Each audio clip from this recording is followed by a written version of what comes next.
Hello, in front of me I've got Vespa GTS Super. In this video I'll show you how to drive your Vespa.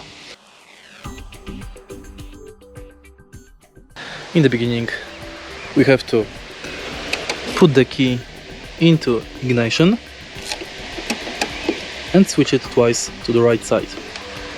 Now press this button, hold the brake and press this button. Now you can drive your Vespa. In order to accelerate, tilt this stick.